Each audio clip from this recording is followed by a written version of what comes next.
നിങ്ങളുടെ ഇഷ്ട പരമ്പരകൾ എക്സ്ക്ലൂസീവായി സൺ നെക്സ്റ്റ് ആപ്പിലൂടെ തികച്ചും ഫ്രീ ആയി ഇപ്പോഴേ ആപ്പ് ഡൗൺലോഡ് ചെയ്യൂ.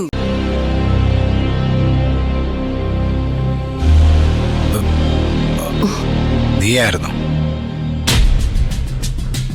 എന്തൊരിരിപ്പാ മനോഹരേട്ട, എത്ര നേരമായി കഴിക്കാൻ വന്നിരുന്നിട്ട് ഒന്നും കഴിച്ചതുമില്ലല്ലോ.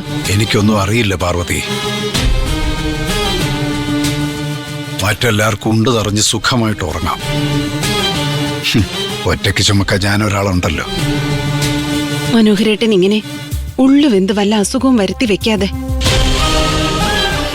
നമ്മൾ പല വഴിക്ക് ശ്രമിച്ചിട്ടില്ലേ, ഏതെങ്കിലും ഒന്ന് ശരിയാവും. ഇനി മുമ്പിലുള്ളത് ആകെ 2 ദിവസമാണ്. 3-ാം ദിവസം നമ്മൾ കണി കാണുന്നത് മീനച്ചിൽ സ്റ്റീഫനെയും അയാളുടെ ഗുണ്ടകളെ ആയിരിക്കും. ഓർക്കുമ്പോ തന്നെ വയറ്റിന്നൊരു തീ കയറി വരുക. മനോഹരേട്ട, നമ്മൾ എന്ത് ചെയ്യും? എനിക്കറിയില്ല പാർവതി.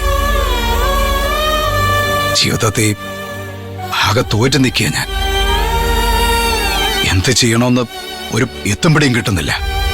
ചെയ്യുന്നതെല്ലാം അബദ്ധങ്ങളായിട്ട് തന്നെ തീരുക.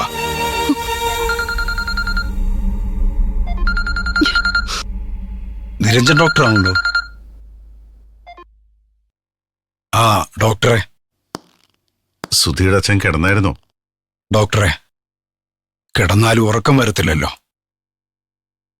ഞാൻ പാർവതിയായിട്ട് സംസാരിച്ചുകൊണ്ടിരിക്കുകയായിരുന്നു. എന്നാ ഇനി പോയി സുഖമായി കിടന്നുറങ്ങിക്കോളൂ. പലിശക്കാരന് കൊടുക്കാനുള്ള പണത്തിന്റെ കാര്യം ഓർത്ത് ടെൻഷൻ വേണ്ട.